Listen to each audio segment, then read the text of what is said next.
اعوذ باللہ من الشیطان اللعین الرجیم بسم اللہ الرحمن الرحیم رب اشرح لی صدری ویسر لی امری واحلل عقدۃ من لسانی یفقہوا قولی۔ صلوات پڑھیں محمد علیہ۔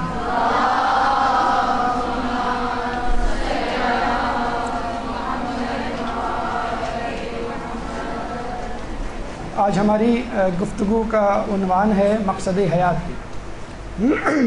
انسان کو اس حوالے سے تو اللہ تعالیٰ کا شکر گزار ہونا چاہیے کہ اللہ تعالیٰ نے اس کو عدم سے وجود بخشا، یعنی زندگی دی، اور زندگی بھی ایسی دی کہ جس میں عقل و شعور کی سہولت، عقل و شعور کی نعمت جو دنیا میں کسی بھی مخلوق کو حاصل نہیں۔ اور اس انسان ایک واحد مخلوق کہ جو خود اس حیات کے بارے میں غور و تفکر کرتا ہے اور کوشش کرتا ہے کہ کسی طرح میں اپنی زندگی کو بہتر سے بہتر بناؤں۔ یعنی انسان پیدائش کے وقت ایک را مٹیریل ہے اور خود اسے اپنے آپ کو، اپنی شخصیت کو، اپنے نفس کو، اپنے وجود کے را مٹیریل کو موڈیفائی کرنا ہے، ری انفورس کرنا ہے، پالش کرنا ہے، اور ایسی منزل پہ لے جانا ہے کہ جہاں کم از کم وہ خود مطمئن ہو سکے۔ آپ یہ دیکھتے ہوں گے کہ آپ کا ہر کام اسی لیے ہوتا ہے کہ آپ کے اندر کوئی بہتری پیدا ہو۔ آپ کا اسکول میں داخلہ لینا، آپ کا کوئی جاب کرنا، آپ کا اس مدرسے میں آنا خود اس بات کی دلیل ہے کہ آپ اپنی زندگی کو بہتر سے بہتر بنانا چاہتے ہیں۔ اور زندگی کو بہتر سے بہتر بنانے کے لیے سب سے بڑا سوال، سب سے پہلا سوال، سب سے اہم سوال جو انسان کے ذہن میں ابھرتا ہے وہ یہ کہ اصل میں انسان کی زندگی کا مقصد کیا ہے؟ یعنی وہ کیوں زندگی گزارے؟ اگر وہ کوئی کام کرے تو کیوں کرے؟ اور جس طرح کہ ذکر کیا گیا ہے کہ اللہ تعالیٰ نے انسان کو عقل سے نوازا ہے، اور اس سے بھی بڑی نعمت یہ ہے کہ عقل کو آزادی سے نوازا ہے۔ یعنی انسان آزادانہ طور پہ سوچ سکتا ہے کہ میں کیسے زندگی گزاروں۔ اب اس تفکر کے نتیجے میں مختلف مکتبہ فکر، مختلف گروہ وجود میں آئے، مذاہب وجود میں آئے۔ حالانکہ اللہ تعالیٰ نے انسان کی گائیڈ لائن کے لیے، رہبری کے لیے انبیاء بھیجے، اور ائمہ کا سایہ اس کے سر پہ سایہ فگن ہے۔ اس کے باوجود بھی ہم دیکھتے ہیں کہ لوگوں کے طور طریقے مختلف ہیں، اور اس وقت انسان شدید مخمصے میں پڑ جاتا ہے کہ جب اس کو علم ناکافی ہوتا ہے اور اس کے آس پاس کچھ ایسے لوگ جمع ہو جاتے ہیں کہ جو اس کو اپنی اصل راہ سے بھٹکانے کے در پہ ہوتے ہیں۔ آپ اور میں اور ہم جیسے بہت سارے دیندار لوگ جب بے دین لوگوں میں، دنیا پرست لوگوں میں بیٹھتے ہیں تو گفتگو کے دوران دانستہ یا نادانستہ طور پہ یہ ذکر ضرور چھڑتا ہے کہ انسان کو کس طرح کی زندگی گزارنی چاہیے اور کیوں گزارنی چاہیے۔ اور جتنی زیادہ ملاقاتیں، انٹریکشن ہوتا ہے اتنا ہی سوال شدت پکڑ جاتا ہے۔ ہمارے ٹین ایجرز، نوجوان خصوصی طور پہ اس کنفیوژن کا شکار ہیں، اور خود آپ بھی اس کنفیوژن سے گزرے ہوں گے یا گزر رہے ہوں گے۔ اور یقین کیجئے بسا اوقات تو بڑے افسوس کے ساتھ کہنا پڑتا ہے کہ انسان کی عمر گزر جاتی ہے اور وہ کسی نتیجے پر نہیں پہنچ پاتا کہ میں زندگی کیوں کر گزاروں اور کیسے گزاروں۔ اس حوالے سے جنگ صفین کے زمانے کا ایک چھوٹا سا واقعہ ذہن میں آتا ہے کہ ایک لڑکی اپنے گھر کی کھڑکی کے باہر دیکھ رہی تھی کہ یکدم ایک شور، غلغلہ بلند ہوا، اور اس نے اپنے باپ کو آ کے بتلایا کہ کچھ لوگ ہیں جو بازار میں شور مچا رہے ہیں۔ باپ کھڑکی کے پاس جاتا ہے، واپس آ کے بیٹی کو بتلاتا ہے کہ یہ دو گروہ ہیں جو اپنی اپنی دعوت کی طرف بلا رہے ہیں۔ ایک امیر شام کا گروہ ہے جو کہہ رہا ہے کہ ہمارے ساتھ شامل ہو جاؤ، ہم حق پر ہیں، اور ایک گروہ علی کا ہے اور وہ کہہ رہا ہے کہ ہم حق پر ہیں، تم ہمارے ساتھ شامل ہو جاؤ۔ اس کے بعد وہ بوڑھا شخص غور و فکر میں پڑ جاتا ہے۔ اس کی بیٹی یہ دیکھ کر اسے سوال پوچھتی ہے کہ بابا آپ نے کیا فیصلہ کیا؟ تو اس کے بوڑھے باپ نے سر جھکا کے خاموشی سے کہا میں کسی نتیجے پہ نہیں پہنچ پایا۔ تو اس کی بیٹی بڑی حیرانگی سے اس سے پوچھتی ہے کہ بابا ساری عمر سجدے میں گزار دی اور کہیں بھی نہ پہنچے۔ تو دیکھیں یہ ہے وہ افسوس، یہ ہے وہ بیچارگی کہ جب انسان کچھ بھی فیصلہ نہیں کر پاتا تمام تر عبادات کے باوجود۔ اس سے بدتر شکل اس وقت ہوگی، خدا نہ کرے ہم میں سے کوئی اس صورتحال کا شکار ہو، کہ جب جہنم میں جہنمی افراد خدا سے کہیں گے کہ تو ہمیں ایک مرتبہ دنیا میں بھیج دے اور پھر دیکھ ہم کیسے نیک عمل کرتے ہیں۔ اللہ تعالیٰ کہے گا اولم نعمرکم، سورہ فاطر کی آیت نمبر 37، کیا ہم نے تمہیں اتنی عمر نہیں دی تھی؟ ما یتذکروا فیہ، کہ تفکر کرنے والے، غور و فکر کرنے والے غور کرتے، ما تذکروا، تو کیا ہم نے تمہیں اتنی عمر نہیں دی تھی کہ غور کرنے والے غور کرتے، اور کیا تمہارے پاس ڈرانے والا نہیں آیا تھا؟ تو خدا ہمیں اس دن سے بچائے، خدا ہمیں اس بیچارگی سے بچائے، خدا ہمیں اس بڑھاپے سے بچائے کہ انسان تمام تر وسائل ہونے کے باوجود کہیں بھی نہ پہنچے۔ تو آج ہم آپ کو بتلانے جا رہے ہیں کہ انسان کا اصل مقصد حیات کیا ہے، اور بیچارہ وہ کن کن چھوٹے چھوٹے ٹارگیٹس، اہداف کے پیچھے بھاگتا رہتا ہے۔ اور یہ ہمارا درس، ہماری گفتگو صرف آپ ہی کے لیے نہیں، ان لوگوں کے لیے بھی ہے جو مدرسے نہیں آتے، ان لوگوں کے لیے بھی ہے جو دیندار نہیں ہیں، بلکہ ان لوگوں کے لیے بھی ہے کہ جو مسلمان بھی نہیں ہیں۔ ایک کھلا آپشن ہے، دنیا کے تمام مسلمان چاہے وہ کسی دین فرقے سے تعلق رکھتے ہوں، ہم ان کے سامنے چند پوائنٹس، چند نکات رکھ رہے ہیں جن کو وہ صحیح سمجھتے ہیں، ان اہداف کی فہرست جن کو ہم صحیح سمجھتے ہیں، اس ہدف کا تذکرہ، اور آئیے دیکھتے ہیں کہ کون سا ہدف عقلی اعتبار سے بہتر ہے اور بہترین ہے جس کو ہمیں اچیو کرنا چاہیے۔ ہمارے نزدیک سیو ایمان سیو لائف، یہ ہے زندگی کا سب سے بڑا مقصد۔ رسول اللہ نے جب مولا علی کو کہا کہ میرے بعد تمہارے اوپر بہت آزمائشیں آئیں گی، مصیبتیں آئیں گی، تو مولا علی کا کیا ایک سوال تھا کہ کیا میرا ایمان سلامت رہے گا؟ یہ نہیں پوچھا کیسی ہوں گی، میں کیسے مقابلہ کروں گا، میں مقابلہ کر بھی پاؤں گا کہ نہیں، فقط ایک سوال کہ کیا میرا ایمان سلامت ہو۔ بس یہ ہمارا ایک ٹارگیٹ، یہی ہمارا ہدف ہے جو تھرو آؤٹ دا زندگی رہنا چاہیے۔ لیکن کچھ لوگ ہم میں سے بھی زندگی کے کسی موڑ پر کسی ڈگمگاہٹ کا، لغزش کا شکار ہو جاتے ہیں۔ آئیے آپ کو ایک شخص کی کہانی سناتے ہیں جو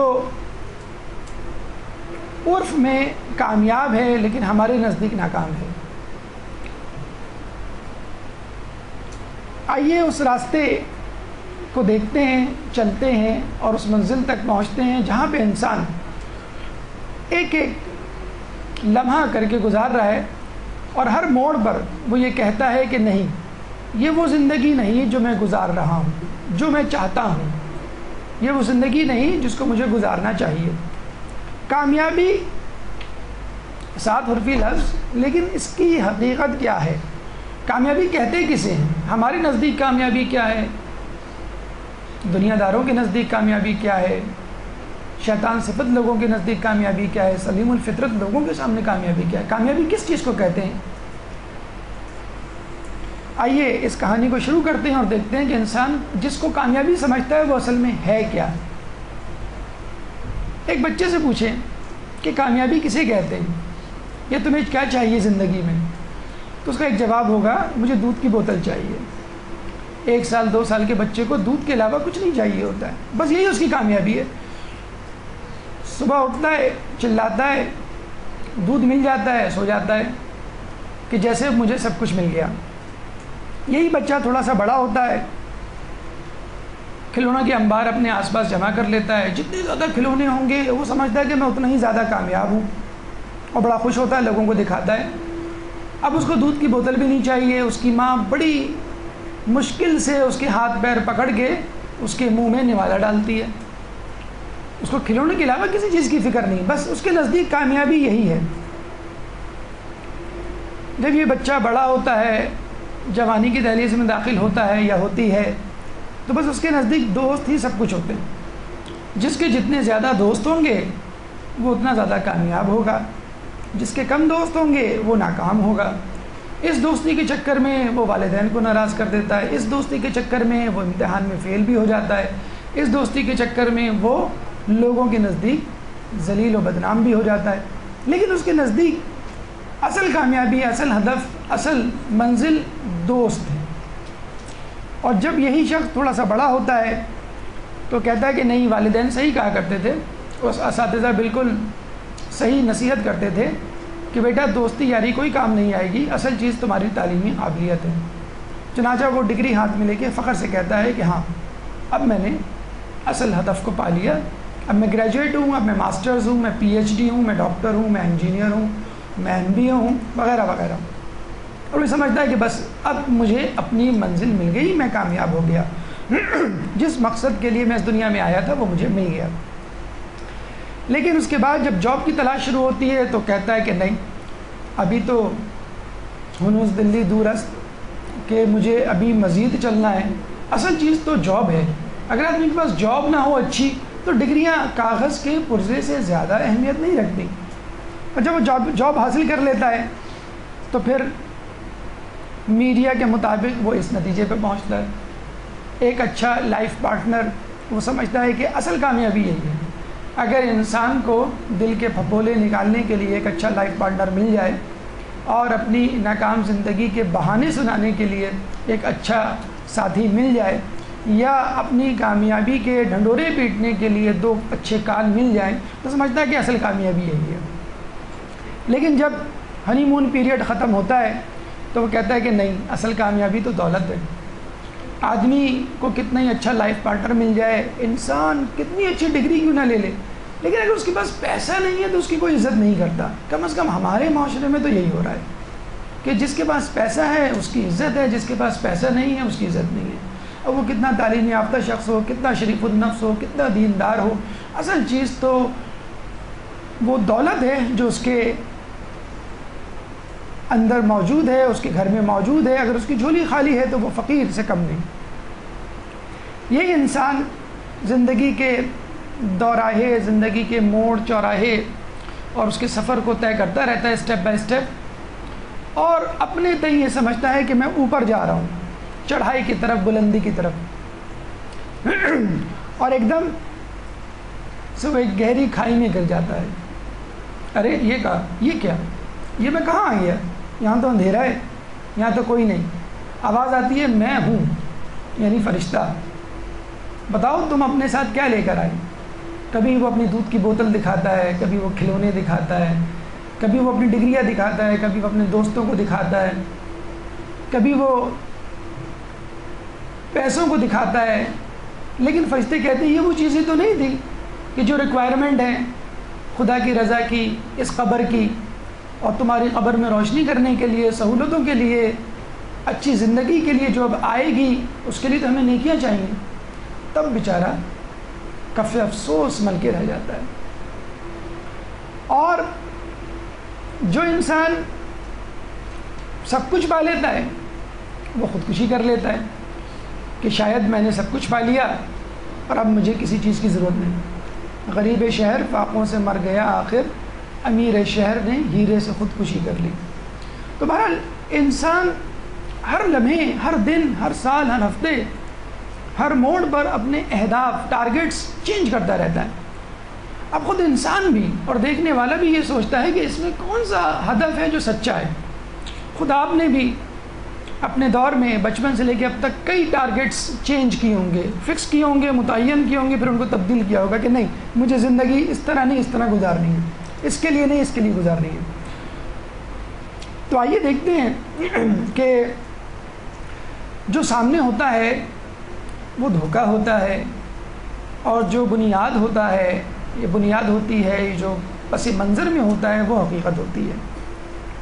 تو ہمیں جو دکھلایا جا رہا ہے وہ سچ نہیں ہے، جو بتلایا جا رہا ہے وہ جھوٹ ہے. ہمیں اس سچ اور حق کی تلاش کرنی چاہیے کہ جس پہ چل کر، جس کو اچیو کر کے ہم یہ کہہ سکیں کیا یہی اصل مقصد ہے، اور وہ مقصد، وہ خواب، وہ تمنا، وہ ٹارگیٹ، وہ ہدف کبھی تبدیل نہ ہو. کیونکہ جو چیز تبدیل ہو جاتی ہے وہ جھوٹ ہوتی ہے. یا تو پہلے والی چیز جس کو آپ نے چھوڑا وہ جھوٹ ہے، یا ابھی موجودہ چیز جس کو آپ اپنا رہے ہیں وہ جھوٹ ہے. تو وہ کون سی ایسی چیز ہے جس کو اپنا کر، جس منزل کو حاصل کر کے آپ یہ کہیں کہ ہاں بس میں نے اپنا ہدف پا لیا، میں نے اپنا مقصد حیات حاصل کر لیا. اس سلسلے میں بہت ساری کوششیں ہوئی ہیں، مختصر طور پہ بہت زیادہ تفصیل میں جائے بغیر ہم آپ کو بتلاتے ہیں. شاید آپ کو یہ نام جو ہے وہ جس نام سے واقفیت ہوگی، سگمنڈ فرائڈ. اس نے 1939 میں یہ کہا کہ انسان کی زندگی کا اصل مقصد کچھ نہیں ہے، فقط روٹی، کپڑا اور مکان، مادی ضروریات، مادی وسائل. انسان کی جسم کی ضروریات پوری ہو جائیں بس اس کی زندگی کا ہدف پورا ہو گیا. انسان کو کہ کمفرٹیبل لائف مل جائے بس سمجھ لیں اس کا ہدف پورا ہو گیا. لیکن یہاں بھی سوال پیدا ہوتا ہے کہ جن لوگوں کے پاس، تاریخ یہ بتلاتی ہے کہ جن لوگوں کے پاس دنیا بھر کی آرام و آسائش تھیں، وہ کیوں کسی اور چیز کی تلاش میں رہے؟ وہ لوگ ہمارے ہیرو کیوں نہیں کہلاتے جن لوگوں کے پاس تمام مادی ضروریات تھیں؟ مثلا بادشاہوں کی میں بات کرتا ہوں.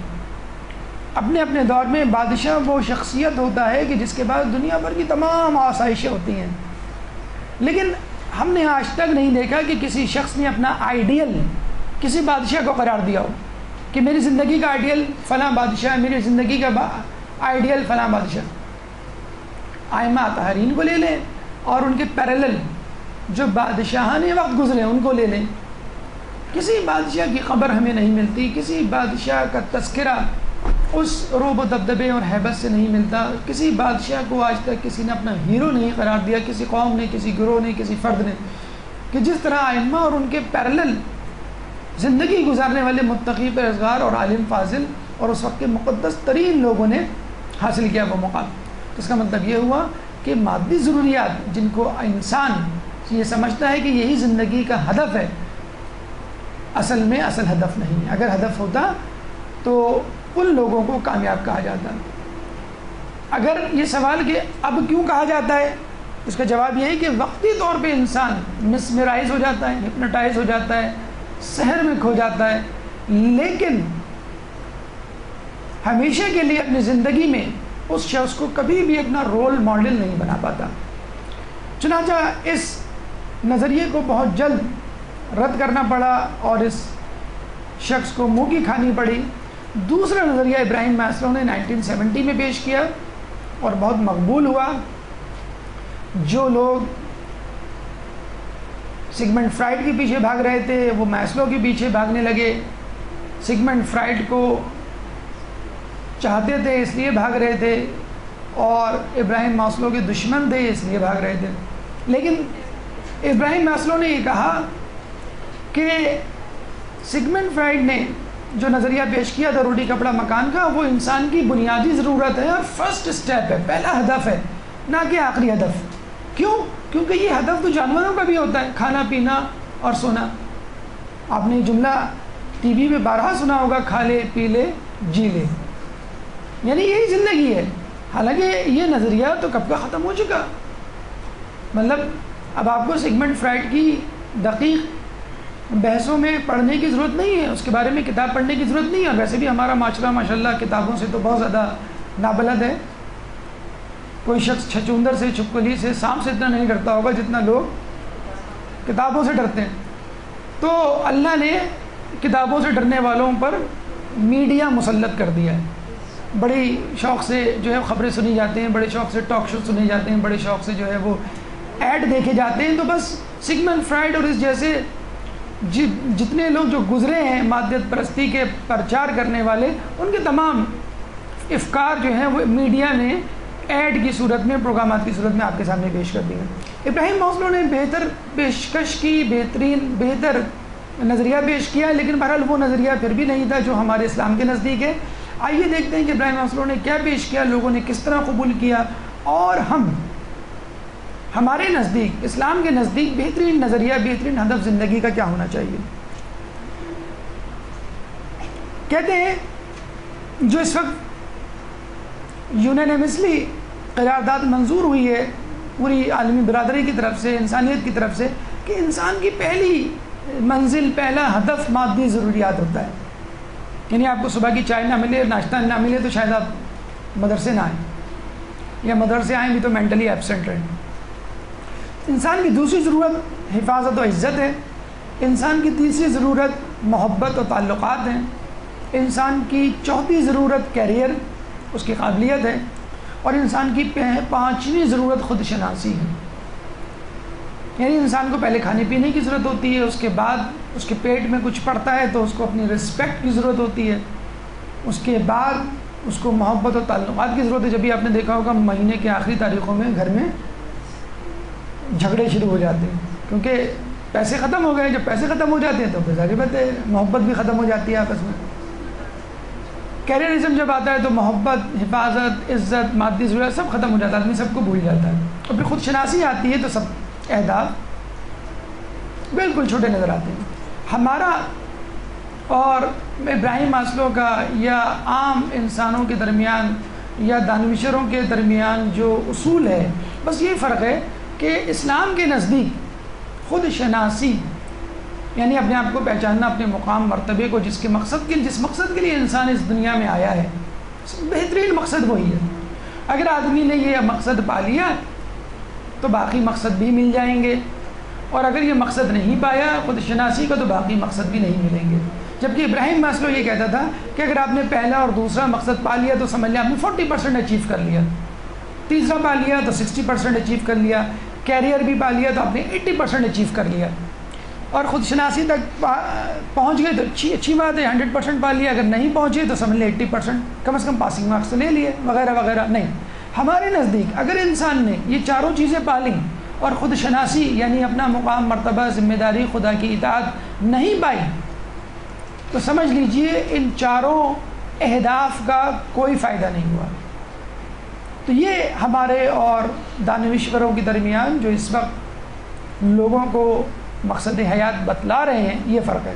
آئیے یہ دیکھتے ہیں کہ اسلام نے اس شخص کے لیے کہ جو خود شناسی کی منزل کو پانا چاہتا ہے, اللہ کا بندہ بن کے رہنا چاہتا ہے, اطاعت میں زندگی گزارنا چاہتا ہے, اس کو کس طرح کی تسلی, تشفی اور وسائل کی خوشخبری سنائی ہے, اور کس طرح اس کو انکریج کیا ہے, حوصلہ افزائی کی ہے کہ اگر تم خود شناسی پالو گے تو یہ چاروں چیزیں بھی تمہیں مل جائیں گی. اور ان چاروں چیزوں کو اگنور نہیں کیا ہے. جس طرح ہم لوگ ہمارے اوپر ایک الزام لگایا جاتا ہے مسلمانوں پر, اسلام پسندوں پر, مولویوں پر, باحجاب خواتین پر, کہ یہ لوگ فقط دینداری کی باتیں کرتے ہیں, دنیا سے ان کو کوئی غرض نہیں ہے, نہ ان کو پڑھنے لکھنے کی فرصت ہے, نہ ان کو گھر کی فرصت ہے. نہیں, ایسا نہیں ہے. خداوند متعال نے اسلام میں ان چاروں کی اتنی اہمیت بیان کی ہے کہ اس کے بغیر پانچواں ہدف ممکن نہیں ہے. لیکن اگر آپ انہی چار اہداف میں رہ گئے تو آپ کو پانچواں ہدف نہیں ملے گا.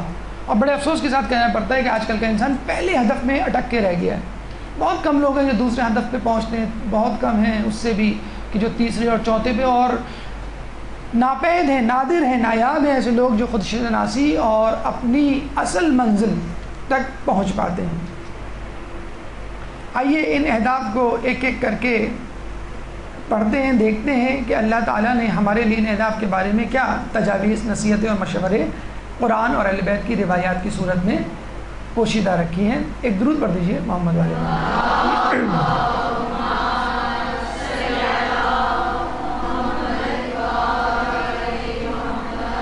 یہ وہ پیرامڈ ہے, یہ وہ پہاڑ کی چوٹی ہے, یہ وہ پرزم ہے کہ جس کو اس ماڈل کے طور پہ پیش کیا جاتا ہے کہ پہلے فزیولوجیکل نیڈس ہیں، پھر سیفٹی اینڈ سیکیورٹی ہے، پھر لو اینڈ بلانگنگس، پھر نمبر 4 سیلف اسٹیم، اور پھر آخر میں سیلف ایکچولائزیشن.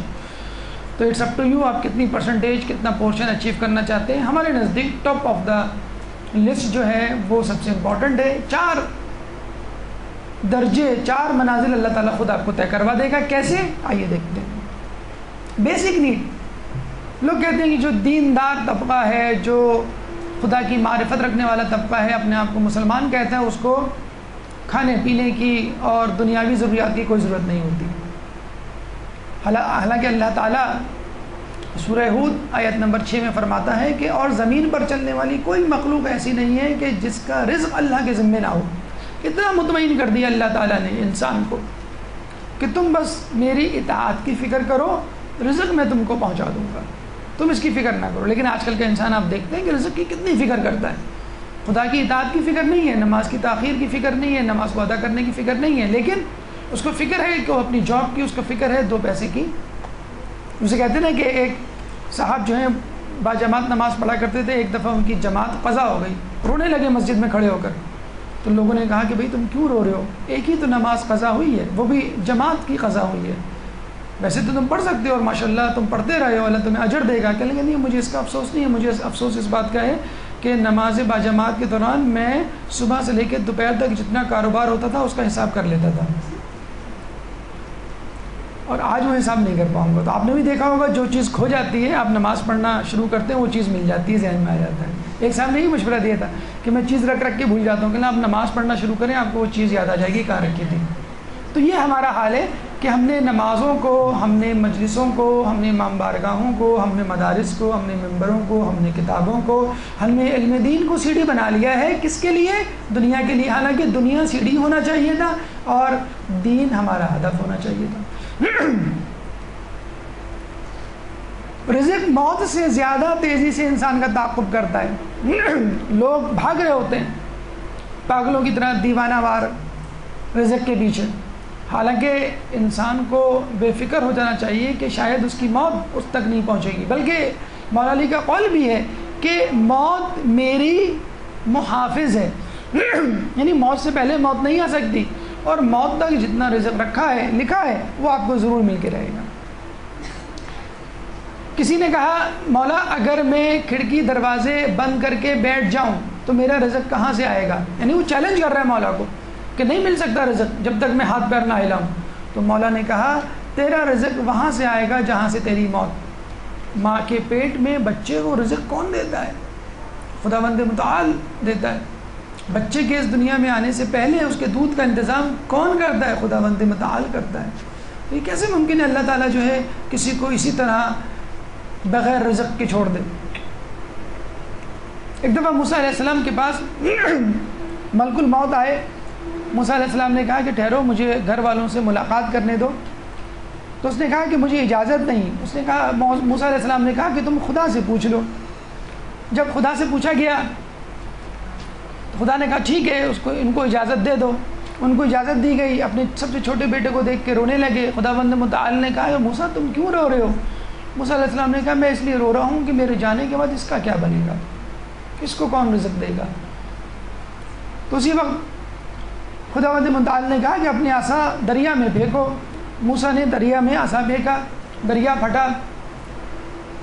اس کے نیچے جو زمین تھی وہ پھٹی، اس کے اندر جو بہت بڑا پتھر تھا وہ پھٹا. اس کے اندر ایک کیڑا نظر آیا. اس کیڑے نے منہ کھولا. اس کیڑے کے منہ میں ایک سبز پتا جس کو وہ چبا رہا تھا.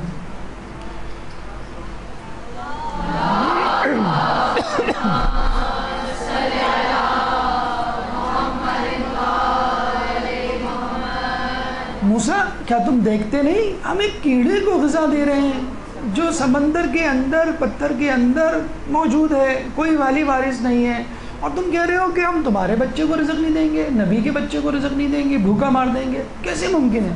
ہو سکتا ہے آج کل کے سائنس کی گود میں پلے ہوئے لوگوں کو یہ حکایت سمجھ میں نہ آئے تو ان کے لیے ایک اور حکایت ہے. ویکیپیڈیا پہ جائیے اور ایکسٹریموفائل ٹائپ کیجئے تو آپ کو معلوم ہوگا کہ ایکسٹریموفائل ان بیکٹیریا کو کہتے ہیں کہ جو زیر زمین تقریباً 5 کلومیٹر اندر پائے جاتے ہیں، کہ جہاں پہ نہ آکسیجن ہے، نہ سورج کی روشنی ہے، نہ کوئی پودا ہے، ان کو کون زندہ رکھے ہوئے؟ اللہ تعالیٰ زندہ رکھے ہوئے۔ ان کی غذا کیا ہے؟ Radio active raise.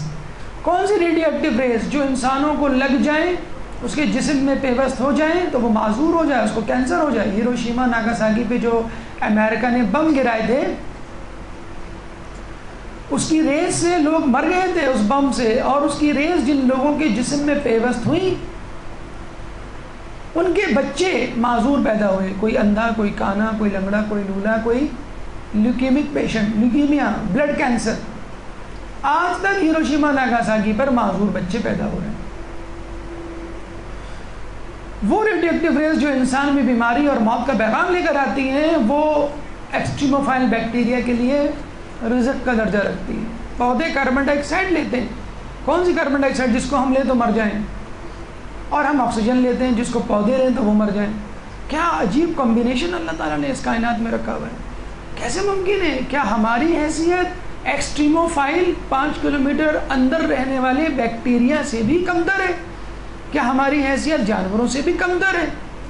کہ اللہ تعالیٰ کفار کو تو رزق فراہم کر دے، جانوروں کو تو رزق فراہم کر دے، لیکن اشرف المخلوقات میں بھی سب سے بہترین امت مسلمانوں کو، اہل بیت کے ماننے والوں کو رزق فراہم نہ کرے۔ آئیے دوسرے ہدف کی طرف چلتے ہیں کہ جس کی طرف آتے ہوئے انسان یہ طلب تمنا کرتا ہے کہ میں کسی طرح حفاظت و عزت پالوں، شاید یہی کامیابی ہے۔ ایک درود پڑھ دیجئے محمد علیہ۔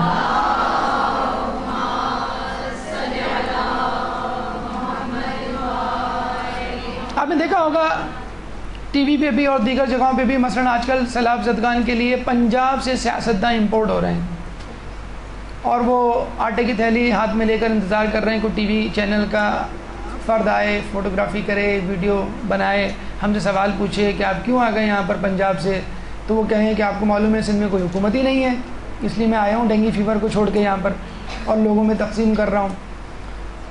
سیلاب زدگان کے لیے آپ ویڈیو بنا رہے ہیں، بچہ، بوڑھا، نوجوان عورتیں، بوڑھے، کمزور، معذور افراد سیلاب میں بہہ رہے ہیں، آپ کو بس اس بات کی فکر ہے کہ اس طرح میری ویڈیو بن جائے۔ تو یہ وہ رسپیکٹ ہے کہ جب انسان سب کچھ ہونے کے باوجود، سب کچھ کا مطلب ہے پیسہ، دولت، مادی وسائل ہونے کے باوجود کوشش کرتا ہے، اس فکر میں لگا رہتا ہے کہ کوئی مجھے 2 کوڑی کی عزت دے دے۔ کروڑوں روپے کا حامل شخص 2 کوڑی کی عزت کی تلاش میں پینچے اوپر چڑھا کر سیلاب زدگان کے لیے، جسے کہتے ہیں تقدو کر رہا ہوتا ہے۔ تو کیا یہ عزت چینل والے دے سکتے ہیں؟ کتنے کیمرے ہیں جو آیت اللہ سیستانی کے کمرے میں لگے ہوئے ہیں، جو ان کی لائیو پریس کانفرنس ٹیلی کاسٹ کرتے ہیں؟ پوری دنیا میں ڈنکا بج رہا ہے۔ عراق میں جب اسٹیبلٹی کی بات آئی تو پریزیڈنٹ امریکہ سمیت تمام لوگ جو اس حجرے میں جا رہے ہیں کہ جہاں پر جو ہے فقط کارپیٹ ہے، دری ہے اور کوئی فرنیچر ہی نہیں ہے۔ تو اللہ تعالیٰ جس کو عزت دینا چاہے عزت دیتا ہے، جس کو ذلیل کرنا چاہے تو عزت من تشاء و تذل من تشاء۔ تو انسان اگر اس فکر میں رہے کہ میں عزت کما لوں، کبھی عزت نہیں کما سکتا، اور انسان اگر اس فکر میں رہے دین کما لوں، اللہ کی اطاعت کر لوں، تو اللہ تعالیٰ وہ عزت دیتا ہے کہ انسان خود حیران رہ جاتا ہے۔ عزت اور جان کے لیے قرآن میں اللہ تعالیٰ فرماتا ہے، اور جس نے ایک انسان کی جان بچائی اس نے گویا پوری انسانیت کی جان بچا لی۔ اتنی زیادہ اہمیت ہے۔ کراچی میں ٹارگٹ کلرز، وزیرستان میں بم دھماکے کرنے والوں اور ڈرون اٹیکس کرنے والوں، فسادات کرنے والوں، قتل و غارت کرنے والوں، زائرین کے بس پہ فائرنگ کرنے والوں کو کم از کم یہ قرآن کی آیت مد نظر رکھنی چاہیے۔ اس آیت میں مسلمان کا کہیں تذکرہ نہیں ہے، مومن کا کہیں تذکرہ نہیں۔ تم نے ایک مومن کو مارا، تمام مومن کو مار دیا، تم نے ایک مسلمان کو مارا، تمام مسلمان نہیں، ایک انسان، اب وہ انسان کافر ہی کیوں نہ ہو۔ اللہ تعالیٰ تو اتنی زیادہ اہمیت دے رہے ہیں، اور آپ اپنے ہی جیسے مسلمانوں کے خون سے اپنے ہاتھوں کو آلودہ کر رہے ہیں۔ کس قسم کے قرآن، کس قسم کے مذہب پر آپ یقین رکھتے ہیں؟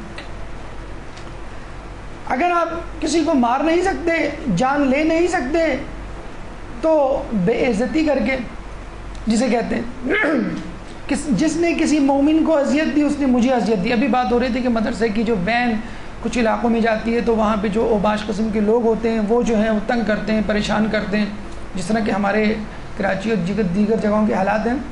تو مومن کو تنگ کرنے کے لیے دیکھیں آپ کتنی زیادہ فضیلت اور اہمیت ہے کہ جس نے مومن کو اذیت دی گویا اس نے مجھے اذیت دی، خود رسول اللہ کو اذیت دی۔ کتنی زیادہ تاکید ہے کہ اگر اذیت تم نے کسی مومن کو دی تو گویا تم نے خود اپنے رسول کی اہانت کی. اور سزا کیا ہے؟ جو میرے مومن بندے کو اذیت دیتا ہے اسے میرے خلاف اعلان جنگ کرنا چاہیے. کون کہہ رہا؟ مولا علی کہہ رہے ہیں کہ گویا تم نے میری جنگ کے لیے میرے سامنے تلوار میان سے نکال لی. اتنی زیادہ اہمیت ہے. قتل تو چھوڑیں، ہم میں سے کئی لوگ قاتل نہیں ہیں، لیکن ہم میں سے کئی لوگ ایسے ہیں، اکثر لوگ ایسے ہیں، شاید تمام لوگ ایسے ہیں جو کبھی نہ کبھی کسی نہ کسی طور پہ جملے بازی کی حد تک ہی صحیح، مذاق کی حد تک ہی صحیح لوگوں کی بے عزتی کر دیتے ہیں. اور یہی وہ بے عزتی ہے، یہی وہ تذلیل ہے، یہی وہ حقارت ہے، یہی وہ تحقیر آمیز رویہ ہے، یہی وہ اہانت ہے جس کی وجہ سے لوگ مدرسے کا، ممبر کا، محراب کا، مسجد کا، محافل کا، کتابوں کا، دینداری کا رخ نہیں کرتے. آج اسی حجاب کو، اسی داڑھی کو، انہی نمازوں کو، اسی دینداری کو عزت ملنی شروع ہو جائے، میڈیا پہ پروگرام آنے شروع ہو جائیں، اب دیکھیں پورا پاکستان جو ہے دینداری کی طرف روانہ ہو جائے. یہی وہ تذلیل ہے at the cost of which آپ زندگی گزار رہے ہیں، اور at the cost of which انشاءاللہ آپ کو جنت ملے گی، خدا کی رضا ملے گی. اس کو تو چھوڑیے تذلیل کرنا، فقط ڈرانا، چاہے وہ آنکھوں سے ڈرانا ہو، چاہے وہ ہاتھوں سے ڈرانا ہو، چاہے وہ زبان سے ڈرانا ہو، چاہے وہ ہاتھوں کے اشاروں سے ڈرانا ہو. جو شخص کسی کو خوفناک نگاہوں سے دیکھے گا اللہ اسے اس دن سے ڈرائے گا جس دن کوئی سایہ نہ ہوگا. کئی لمحات ایسے آتے ہیں، کئی دن ایسے آتے ہیں کہ مائیں اپنے بچوں کو گھور کے غصے سے دیکھ رہی ہوتی ہیں. اسکولوں میں سینئرز جونیئرز کو جسے کہتے ہیں کہ گھور کے دیکھ رہے ہوتے ہیں، گھور رہے ہوتے ہیں، تو یہ کیا ہے خوفناک نگاہوں سے دکھانا؟ اس کا صلہ کیا ہے؟ اس کی سزا کیا ہے؟ کہ اللہ تعالیٰ ڈرائے گا اس دن جس دن کوئی نہیں، صرف اللہ ہوگا بچانے والا، کوئی نہیں ہوگا. اور آپ دیکھیں کفارہ، اگر آپ کہیں کہ بھائی چلیں سوری کر دیا، اگر اس نے معاف کر دیا تو ٹھیک، ورنہ اگر کوئی کسی مومن کو غمگین کرے پھر کفارے میں پوری دنیا بھی دے دے تو کافی نہیں ہے. پوری دنیا دے دے، کتنا بڑا کفارہ ہے. یہ روزے کا توڑنے کا کفارہ، حج کا کفارہ، آپ تمام گناہوں کے کفارے دیکھ لیں، اتنا بڑا کفارہ. فقط دل توڑنا، غمگین کر دینا، قتل نہیں کرنا. قتل کرنا کتنا بڑا گناہ ہوگا. ایسی بات کہہ دینا ہم لوگوں کی چڑیں بنا لیتے ہیں. بھئی آ گئی ملانی آ گئی، بھئی اب یہ تو حدیث رسول کی بات کریں گے، اب یہ مولوی صاحب آ گئے، اب جو ہے وہ جو ہے فقط جو ہے نماز روزے کی بات کریں گے، اور جسے کہتے ہیں کہ لطیفے لوگ بنانے اور ایس ایم ایس کرنے شروع کر دیتے ہیں. تو خدا را اس توہین آمیز رویے سے باز آئیے، ورنہ اگر دنیا بھی آپ کے ہاتھ سے چلی گئی تو بھی اس کے کفارہ ادا نہیں ہو سکتا. ذلیل ترین انسان وہ ہے جو لوگوں کی توہین کرتا ہے. بتائیں ذلیل ترین انسان وہ نہیں ہے جو نماز نہیں پڑھتا، روزے نہیں رکھتا. ذلیل ترین انسان اللہ تعالیٰ کی کرامت، اللہ تعالیٰ کی نعمت دیکھیں. اللہ تعالیٰ ایک دوسرے کی رسپیکٹ کے لیے، حالانکہ کہنا یہ چاہیے کہ جو میری عزت نہیں کرتا، جو میری عبادت نہیں کرتا وہ ذلیل ترین نہیں. ذلیل ترین وہ ہے کہ جو لوگوں کی توہین کرتا پھرتا ہے. تو یہ تھا وہ دوسرا ہدف کہ جس کے پیچھے انسان بھاگتا ہے. اور اللہ تعالیٰ نے کتنی تاکید کی ایک دوسرے کی رسپیکٹ کے لیے. اللہ تعالیٰ نے کتنی، جسے کہتے ہیں کہ تعدیب کی ہے کہ اگر تم یہ کرو گے تو کتنا بڑا خمیازہ بھگتنا پڑے گا.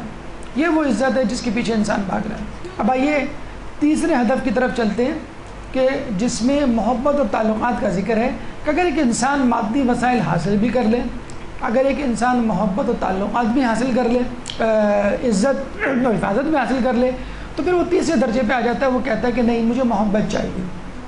مطلب ایک انسان اس کے پاس پیسہ ہے، ایک انسان اس کی سب رسپیکٹ کرتے ہیں، لیکن محبت کوئی نہیں کرتا. ابھی ایک بیان آیا تھا کسی سیاستدان کا کہ میں فلاں کو جو ہے وہ سولی پہ چڑھا کے چھوڑوں گا اور اس کے خلاف اس کے بیوی بچے بیان دیں گے. مطلب اب یہ دور آ گیا ہے کہ آپ کے ویسے تو پروٹوکول ہے، جسے 21 توپوں کی سلامی دی جاتی ہے، گارڈز اور کونوائیں آپ کے ساتھ سفر کرتا ہے، لیکن آپ کی بیوی بچے آپ کو عزت، آپ کی بیوی بچے آپ کو محبت دینے کے لیے تیار نہیں ہیں. آئیے تیسری ہدف کی طرف چلتے ہیں. محبت و تعلقات سے متعلق اسلام کیا فرماتا ہے؟ ایک درود پڑھ دیجئے محمد والے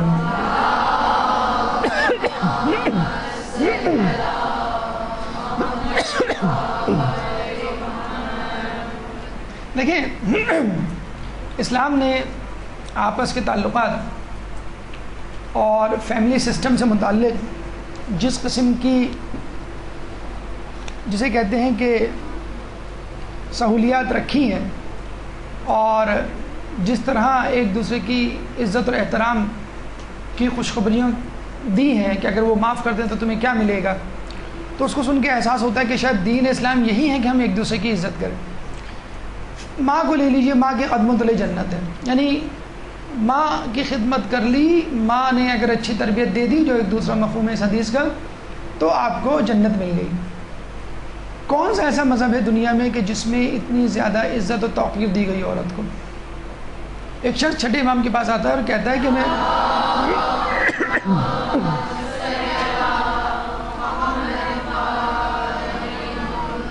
مسلمان ہوتا ہے عیسائی سے اور کہتا ہے کہ میں اب گھر جا کے کیا کروں کیونکہ میرا گھرانہ تو عیسائی ہے۔ تو امام پوچھتے ہیں کہ تمہارے گھر میں کون ہے؟ تو وہ کہتا ہے ایک بوڑھی ماں، عیسائی ماں مطلب بوڑھی ماں۔ تو امام کہتے ہیں بس جا کے اس کی خدمت کرو۔ بتائیں کتنی اہم ذمہ داری اس کو دی گئی۔ اگر امام چاہتے تو کہتے تھے کہ جاؤ اپنے وہاں محلے میں جا کے مسجد قائم کرو، جاؤ اپنے وہاں مدرسہ کھولو، جاؤ فلاں کو تبلیغ کرو، ماں کی خدمت کرو۔ ماں کی خدمت کرتا، ماں کہتی ہے تم میں ایسی کون سی بات پیدا ہو گئی جس کی وجہ سے تمہارے اندر یہ تبدیلی آ گئی ہے، تم نے کیا سن لیا، کس سے مل لی ہے؟ تو اس نے کہا میں نے مذہب اسلام قبول کر لیا۔ تو ماں اتنی خوش ہوئی کہ اتنا اچھا مذہب کہ جو عیسائی ماں غیر مذہب ماں کی تعظیم و تکریم اور خدمت پہلے سے زیادہ کرنے کی ہدایت کر رہا ہے، چلو میں بھی اس مذہب کو قبول کر لوں۔ اتنی تاکید ماں کی خدمت کی۔ بیوی جس کے بارے میں لوگوں نے سب سے زیادہ لطیفے بنائے ہیں کہ رسول اللہ سعد بن معاذ کی تدفین کے بعد آتے ہیں اور کہتے ہیں کہ سعد کو اپنے گھر والوں سے خوش اخلاقی نہ برتنے پر عذاب ہو رہا ہے، صحابی رسول۔ تو یہ درجہ ہے گھر والوں سے، بیوی سے بدسلوکی کرنے کا۔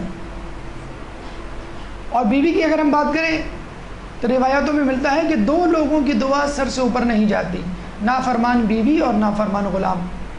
اگر ایک بیوی مستحب روزے رکھے، سارے سال روزہ رکھے، کوئی نماز قضا نہ کرے، اول وقت پر پڑھے، جھوٹ نہ بولے، غیبت نہ کرے، لیکن اس کا شوہر اس سے خوش نہیں اور اس کی نافرمانی کرتی ہے وہ، تو پھر اس کی دعا بھی قبول نہیں ہوگی۔ اتنا سخت جسے کہتے ہیں کہ عذاب، اتنی سخت سزا، تو قیامت میں کتنی بڑی سزا ہوگی۔ بزرگ کے لیے کہا جاتا ہے اولڈ مین، اولڈ ہاؤسز مغرب میں بنائے گئے ہیں کہ جب 60 کراس کر جائے کوئی تو اس کو وہاں چھوڑ دو۔ ہمارا مذہب اسلام کیا کہتا ہے؟ بزرگ گھر میں ایسے جیسے ایک نبی امت میں، کہ اس کی عزت و تکریم اور اس کی تقلید، اتباع، اس کا کہنا اس طرح مانو جیسے امت کسی نبی کو مانتی ہے، اس کے پیچھے چلتی ہے۔ مغربی ممالک میں کیا ہوتا ہے کہ جب بوڑھا باپ 60 کراس کر لیتا ہے تو اس کی انگلی پکڑ کر اس کو اولڈ ہاؤس چھوڑاتے ہیں۔ اور ہمارے یہاں کیا ہوتا ہے؟ جب ہمارا آیت اللہ، ہمارا مرجع 60 کراس کرتا ہے تو ہم اس کی انگلی پکڑ کے چلنا سیکھتے ہیں، ہم اس کی انگلی پکڑ کے وضو کرنا سیکھتے ہیں، نماز پڑھنا سیکھتے ہیں۔ تو یہ ہے فرق دین اسلام میں اور بے دینوں میں، کہ وہ بوڑھوں کو ایک نان ایسٹ، نان اینٹیٹی سمجھتے ہیں اور ہم بوڑھوں کو قابل تقلید سمجھتے ہیں، ہمارے نزدیک قابل احترام ہے، بالکل اس طرح جس طرح امت میں کوئی نبی۔ اب آئیے چوتھے ہدف کی طرف چلتے ہیں کہ اللہ تعالیٰ نے اسلام میں اس ہدف سے متعلق جو کیریئر کہلاتا ہے اور جس کے لیے ہر شخص اس وقت دیوانہ بنا ہوا ہے، اربن ایریاز لائک کراچی میں اسپیشلی، کل میں گلشن اقبال سے گزر رہا تھا تو ماشاءاللہ ہر چوراہے پہ 4 story coaching centre, school, college نظر آئے۔ ماشاءاللہ بہت اچھی بات ہے، کیریئر کی طرف دوڑ لگانا، پڑھنا لکھنا، یہ ہمارے اوپر ایک الزام ہے مسلمانوں پر کہ جو دیندار ہو جاتا ہے، جو بنیاد پرست ہو جاتا ہے، جو دین کی طرف زیادہ فکر کرنے لگتا ہے، وہ پڑھائی میں پیچھے رہ جاتا ہے۔ لوگ اپنے بچوں کو مدرسے سے نکال دیتے ہیں، کیوں بھائی؟ لڑکے پہ برڈن بہت ہو گیا ہے، مدرسے میں فون آ رہے ہیں کہ بھائی آپ ماہانہ ٹیسٹ نہ لیا کریں۔ کیوں نہ لیا کریں؟ اسکول میں ماہانہ ٹیسٹ ہوتے ہیں آلریڈی۔ اب ان کو بتایا جائے کہ مہینے میں اگر اسکول میں ہو رہے ہیں تو وہ پورا مہینہ جاتا ہے مدرسے، اسکول میں ہفتے میں 1 مرتبہ آتا ہے۔ ایٹ دا کاسٹ آف مدرسہ آپ اسکول، کیریئر اور زندگی حاصل کرنا چاہتے ہیں تو یقین کیجئے آپ کو کچھ نہیں ملے گا۔ اور اگر آپ نے دین حاصل کر لیا، دین کے ساتھ ساتھ آپ کو سب کچھ مل جائے گا۔ کہتے ہیں ایک ٹاک شو میں مولانا صاحب، ایک ڈاکٹر، ایک انجینئر، ایک وکیل کو بلایا گیا، کافی عرصے پہلے ایک ٹاک شو آیا تھا، اور تینوں نے بلکہ چاروں نے اینکر سمیت مولانا صاحب کے عالم دین کی خوب کھنچائی کی، جس طرح آج کل ٹی وی ہمارا پیش کرتا ہے کہ علماء کو کسی طرح کسی انداز سے جو ہے ان کی تحقیر کا کوئی پہلو ہاتھ سے نہ جانے پائے۔ At the end of the programme ہنستے ہوئے اسے اینکر نے کہا کہ آپ لوگ اپنے اپنے جاب، اپنے اپنے کیریئر، اپنے اپنے شعبے کا اسکوپ پیش کریں، کیا اسکوپ ہے؟ ڈاکٹر نے اپنا اسکوپ بتایا، وکیل نے اپنا، اور لائر انجینئر نے اپنا۔ عالم کی مولوی صاحب کی باری آئی تو انہوں نے کہا کہ مجھے یہ بتائیے کہ آپ نے سنا ہوگا کہ نیٹی جیٹی کے پل پر بے روزگاری سے تنگ آ کر کسی ڈاکٹر، انجینئر یا وکیل نے خودکشی کر لی، کسی مولوی کا نام سنا ہے آپ نے؟ کوئی اس نے اس طرح کیا ہو؟ تو یہ اسکوپ جو مولوی کو مل جاتا ہے۔ تو خدارا دین کو نہ چھوڑیے ہاتھ سے، دین اگر مل گیا تو سب کچھ مل جائے گا، اور اب کس طرح ملے گا ہم آپ کو بھی بتا دیں۔ درود پڑھ دیجیے محمد والے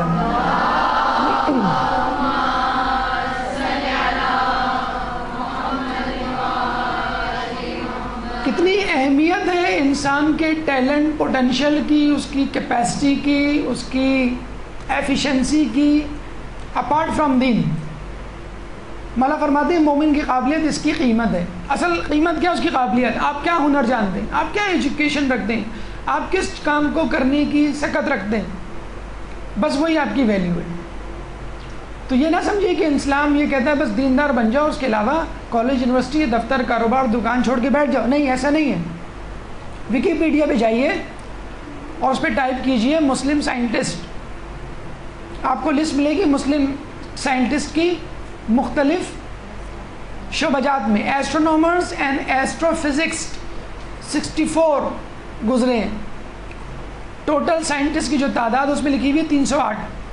آج کل کے سائنٹسٹ مشینوں سے، سیٹلائٹ کے ذریعے، دوربین کے ذریعے چاند کو دیکھتے ہیں، پلانٹس کو دریافت کرتے ہیں، اور شیخ نصیر الدین طوسی اپنی فقط دی ہوئی آنکھ سے ستاروں کی گردش سے بتلا دیا کرتے تھے۔ کتنے بڑے اپنے زمانے کے مجتہد، اور اسی طرح کتنے بڑے عالم ماہر فلکیات۔ کیمسٹ، کیمسٹری کے فارمولے، کیمسٹری کی صنعتیں، کیمسٹری سے حاصل ہونے والے پروڈکٹس وغیرہ وغیرہ۔ کیمسٹری کا، کیمیا کا بابائے آدم کسے کہا جاتا ہے؟ جابر بن حیان کو۔ جابر بن حیان کس کے شاگرد ہیں؟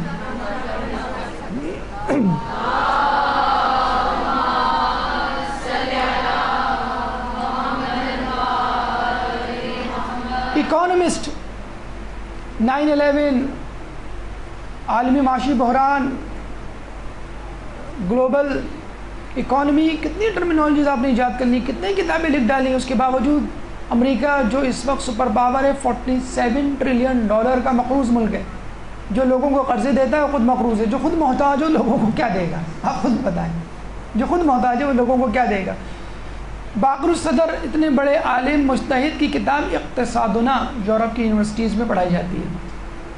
ابھی پچھلے دنوں ایک عالم دین سے بات ہو رہی تو ہم نے کہا کہ ریوارڈ اینڈ پنشمنٹ سینٹر جو ہے انسان کے دماغ میں موجود ہے، اور اس کے لیے ایک جرمن سائنٹسٹ نے ریسرچ کی تھی۔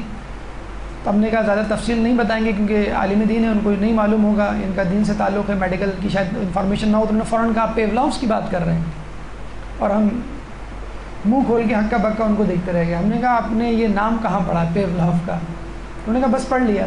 پھر انہوں نے کہا کہ یہ باقر الصدر نے اپنی کتاب میں پیولاوف کا تجربہ لکھا ہے۔ اب آپ دیکھیے جو باتیں میڈیکل کی بکس میں ہیں، پیولاوف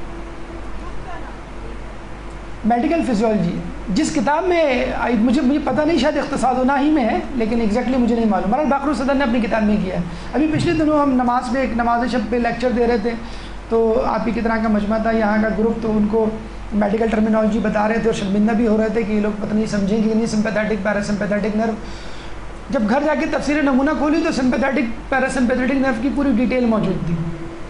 اب دیکھیے ہماری تفاسیر میں، ہماری کتابوں میں medical, astrology, economy, chemistry, physics سب کچھ موجود ہے، آپ کھول کے تو دیکھیے کم از کم۔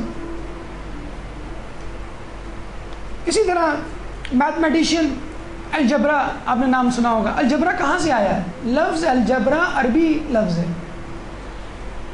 زیرو کس نے ایجاد کیا؟ عربوں نے ایجاد کیا۔ آپ جو گنتی لکھتے ہیں 1 2 3، انگلش میں 1 2 3 4 5 6 7 8 9 10 اصل میں یہ عرب گنتی ہے، اور اکارڈنگ ٹو اینگلز ان کو انوینٹ کیا گیا ہے. ایک میں ایک اینگل ہوتا ہے، 2 میں 2 اینگل ہوتے ہیں، 3 میں 3 اینگل، 4 میں 4 اینگل، 5 میں 5 اینگل. آپ بنا کے دیکھ لیے 5 اینگل ہوں گے، 6 میں 6 اینگلز ہوں گے، 7 میں 7 اینگلز ہوں گے، 8 میں 8، 9 میں 9. ان اینگلز کی اعتبار سے ان کو دیا گیا ہے 1 2 3 4. آج وہ گنتی امریکیوں نے ہائر تو نہیں کر لی، ہائی جیک کر لی ہے. جس طرح برطانیہ کے لوگ آئے تھے نا یہاں پر کوہ نور ہیرا لے کے چلے گئے اور ابھی تک نہیں دیا. کراچی والے تو ویسے ہی بیچارے پاکستان والے بدنام ہیں، بتہ خوری میں، کرپشن میں. تو اصل بتہ خور اکثر اصل قبضہ مافیا تو انگلینڈ اور امریکہ ہیں. انگلینڈ نے بنفس نفیس جا کے قبضہ کیا ملکوں پر، امریکہ ریموٹ کنٹرول کے ذریعے قبضہ کر رہا ہے. میتھمیٹیشین تو ہمارے یہاں گزرے ہیں، بنیاد ہم ہی نے ڈالی تھی جس پر عمارت کو کھڑی کریں. اور آپ کو معلوم ہے بلڈنگ کے لیے عمارت امپورٹنٹ نہیں ہے، بنیاد زیادہ امپورٹنٹ ہے جو شروع کرتا ہے. بیولوجسٹ بڑے فخر سے کہا جاتا ہے کہ بلڈ سرکولیشن ولیم ہاروے نے ایجاد کیا، دریافت کیا. جی نہیں، ابن الحشیم نے اس بلڈ سرکولیشن کو دریافت کیا اور نام جو ہے وہ ولیم ہاروے کا لیا جاتا ہے. ظاہر سی بات ہے کہ جب ہمارے لبوں پر انڈین، امریکن، انگلش گلوکاروں، فنکاروں کے نام ہوں گے تو پھر ہم اپنے آباء و اجداد کو جنہوں نے سائنس اور مذہب میں کرائے نمایاں انجام دیے ہوں گے ان کو بھول جائیں گے. ابو علی سینا کا نام کون نہیں جانتا؟ کتنا بڑا ڈاکٹر، کتنا بڑا طبیب. انجینئرنگ شیخ بہائی کے بارے میں ملتا ہے کہ انہوں نے ایران کے شہر اصفہان میں 2 مینار ایسے بنائے 17 میٹرز کے کہ اگر آپ ایک مینار پہ نوک کریں تو وہ نوک دوسرے مینار پہ سنائی دیتی ہے. یونیسکو نے باقاعدہ ایران کو رقم دی ہے اور کہا ہے کہ اس کی حفاظت کے لیے خرچہ ہم دیں گے، ان 2 میناروں کی حفاظت کیجئے، اور یہ ورلڈ ہیریٹیج کا حصہ ہے، اس کو تباہ نہیں ہونا چاہیے. شیخ بہائی نے آج سے صدیوں سال پہلے بنایا. کہتے ہیں کہ مولا علی کے حرم کے ارد گرد جو حجرے ہیں چھوٹے چھوٹے وہ شیخ بہائی نے بنائے ہیں according to position of the planets and the stars. کہ اگر آپ حساب پڑھنا چاہتے ہیں ریاضی تو فلاں حجرے میں فلاں وقت بیٹھیے، زیادہ یکسوئی سے، زیادہ کانسنٹریشن سے حساب پڑھ پائیں گے. آپ کو فقہ کی تعلیم حاصل کرنی ہے، آپ کو اخلاقیات کی، تو ہر ایک کے حجرے ہیں، ڈپارٹمنٹس ہیں، وہاں بیٹھ کے آپ حاصل کیجئے خاص وقت میں. شیخ بہائی نے جو ہے یہ انجینئر جسے کہتے ہیں کہ حجرے تیار کیے تھے اس زمانے میں کہ جب کوئی سائنسی انسٹرومنٹس نہیں ہوا کرتے تھے. پولیٹیکل سائنٹسٹ یا سائنس کی بات کریں تو اظہر من الشمس ہے، خلفائے راشدہ ہوں یا بنو امیہ بنو عباس کے بادشاہ ہوں، ہر کوئی امام کے در پہ ہی آتا تھا کہ ہماری حکومت، ہماری ریاست، ہماری رعایا، ہمارا مذہب اس مخمصے میں، اس مشکل میں پڑ گیا ہے، آپ اس کا کچھ حل بتائیے. کبھی کوئی جانشین بنا رہا ہے، کبھی کوئی لولا علی اللہ کا عمر کہہ رہا ہے، لیکن در پہ ہمارے ہی اماموں کے آئے کہ آپ آ کر اس مسئلے کو ہم سے نجات دلوائیں. تو یہ 308 لوگوں کی لسٹ ہے، اور اچھی طرح سمجھ لیجئے یہ ان لوگوں نے بنائی ہے جو دین اسلام کی معرفت نہیں رکھتے، جن کے پاس ہمارا مکمل اثاثہ نہیں ہے، جن کے پاس ہماری مسخ شدہ تاریخ ہے. اگر ہم اس کو مرتب مدین کریں، تدوین کریں اس کی، تو ہم اس سے بڑی لسٹ جسے کہتے ہیں کہ دے سکتے. اسی میں ایک جگہ لکھا ہوا ہے کہ دنیا میں 100 پولی میتھ گزرے ہیں. پولی میتھ کسے کہتے ہیں؟ The person who is expert in more than one field. یعنی ایک شخص ڈاکٹر بھی ہو، انجینئر بھی ہو، ایک شخص جو ہے وہ انجینئر بھی ہو، MBA بھی ہو، ایک شخص MBA بھی ہو، اور آرٹسٹ بھی ہو، وغیرہ وغیرہ. اور بہت کم لوگ ہیں دنیا میں جو اس طرح گزرے ہیں، لیکن یہ ممکن ہے.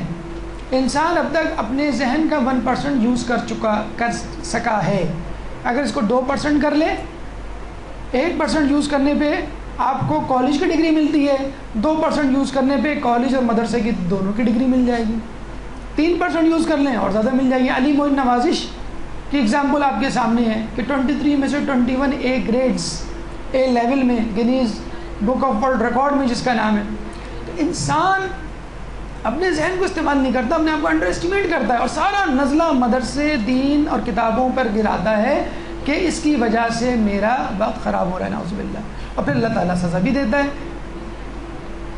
نہ خدا ملا، نہ بسال صنم، نہ ادھر کے رہے نہ ادھر کے رہے، نہ دنیا ملتی ہے اور نہ دین ملتا ہے. تو دنیا میں اب تک اب ٹل ڈیٹ جو پولی میتھ گزرے ہیں مور دین 1 فیلڈ میں ایکسپرٹ ہیں وہ 100 ہیں وکیپیڈیا کے مطابق 100، جس میں سے 30 مسلمان ہیں۔ آپ مسلم سائنٹسٹ کے نام اور لسٹ ان کے کارنامے اٹھا کے دیکھ لیں وکیپیڈیا پہ، ہمارے اپنے چینل، ہمارے اپنی ویب سائٹ، ہماری اپنی بکس میں نہیں۔ آپ کو معلوم ہے ایک فیلڈ تو کسی بھی مسلمان سائنٹسٹ کے آگے نہیں لکھی ہوئی، ایک سے زیادہ فیلڈ ہے ہمیشہ۔ اور ہمارے یہاں لوگ جو ہے پریشان ہو جاتے ہیں کہ بیٹا آپ یونیورسٹی میں بھی پڑھ رہی ہو، مدرسے بھی جا رہی ہو، کیسے مینیج کرو گی؟ آپ یہ لسٹ سامنے رکھ دیں وکیپیڈیا کی کہ اس سے پہلے کس طرح، میرے پاس تو اے سی ہے، میرے پاس کمپیوٹر ہے، میرے پاس ٹرانسپورٹ ہے، میرے پاس ساری سہولتیں، اساتذہ موجود ہیں۔ اس زمانے میں اساتذہ نہیں ملتے تھے، میلوں سفر طے کر کے انسان جایا جاتا تھا۔ اس زمانے میں کیسے لوگوں نے حاصل کر لیا اتنا زیادہ علم کہ کتابیں لکھا کرتے تھے لوگ۔ ہمارے یہاں تو کتابیں ویب سائٹ پہ موجود ہیں، ایک کلک پہ ڈاؤن لوڈ ہو جاتی ہیں، وہاں پہ ایک ایک کتاب حاصل کرنے کے لیے اس کو لکھا جاتا تھا۔ تو خدا را اپنے اسلاف کے کارناموں کو پڑھیے اور ان سے حوصلہ حاصل کیجیے، کوئی مشکل کام نہیں ہے مدرسے اور جسے کہتے ہیں کہ دنیا کی تعلیم کو، بلکہ اس سے بھی زیادہ آپ حاصل کر سکتے ہیں۔ 2-2 3-3 مدرسے ایک ساتھ جاری رکھ سکتے ہیں، 2-2 3-3 ڈگریاں آپ حاصل کر سکتے ہیں اگر آپ ڈبل پروفیشن۔ اس وقت امریکہ میں ایک فیشن نکلا ڈبل پروفیشن۔ ڈبل پروفیشن کا مطلب یہ ہے کہ 2 پروفیشنز، ایک ڈاکٹر ہے وہ لائر بننا چاہتا ہے، کیوں؟ میں ڈاکٹر بننے کے بعد ان کیسز کی پیروی کروں گا جو ڈاکٹر کے اگینسٹ میں کیے جاتے ہیں، پیشنٹ کرتے ہیں، کیونکہ میں میڈیکل فیلڈ کو بھی جانتا ہوں اور لائر بھی ہوں، اس لیے میں ان فیصلوں کو اچھی طرح مینیج کر لوں گا۔ اسی طرح بہت سارے کمبینیشنز ہیں، خود آپ نے بھی آج کل دیکھے ہوں گے۔ تو ہم سمجھتے ہیں کہ آپ جو بھی علم پڑھ رہے ہیں اس کے ساتھ دین کا، مدرسے کا، اسلام کا کمبینیشن بہترین کمبینیشن ہے۔ اکانومسٹ کے طالب علم ہوں، نفسیات کے طالب علم ہوں، فزکس کے طالب علم ہوں، پولیٹیکل سائنس کے ہوں، سوشیولوجی کے ہوں، سائیکالوجی کے ہوں، بہترین کمبینیشن ہے۔ اپنے علم دین کو اسی فیلڈ میں استعمال کیجیے اور لوگوں کو بتائیے کہ یہ وہی تو باتیں ہیں جو ہمارے اسلاف، ہمارے ائمہ اور ہمارے انبیاء کر کے جا چکے ہیں، جو قرآن میں موجود ہیں۔ تو یہ وہ دور تھا کہ جب دنیا پر علم کا دورہ تھا، اسلام کا سنہری دور تھا۔ لوگ کہتے ہیں کہ آج کل بڑے بڑے لوگ کیوں نہیں پیدا ہوتے، پہلے ہوتے تھے۔ ایک عالم دین سے پوچھا کہ آج کل بڑے لوگ کیوں نہیں پیدا ہوتے؟ تو عالم دین نے کہا پہلے لوگوں پر محنت ہوتی تھی، آج چیزوں پر محنت ہوتی ہے۔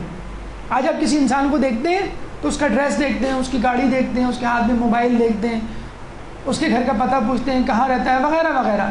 پھر آپ اس کو کلاسیفائی کرتے ہیں، یہ اپر کلاس ہے، یہ مڈل کلاس ہے، لوور کلاس ہے، اس سے مجھے ملنا ہے، اس کے پیچھے مجھے بھاگنا ہے، اور اس سے مجھے بھاگنا ہے۔ یہی کلاسیفیکیشن ہوتی ہے نا ہماری۔ اپنے برابر کا ہو تو اس سے مجھے ملنا ہے، اپنے سے اوپر کا ہو تو اس کے پیچھے مجھے بھاگنا ہے، تعلقات قائم کرنے ہیں، کام نکالنا ہے، اور مجھ سے نیچے ہے تو اس سے مجھے بھاگنا ہے کہ یہ میرے پیچھے نہ پڑ جائے، لینے کے دینے نہ پڑ جائیں، وغیرہ وغیرہ۔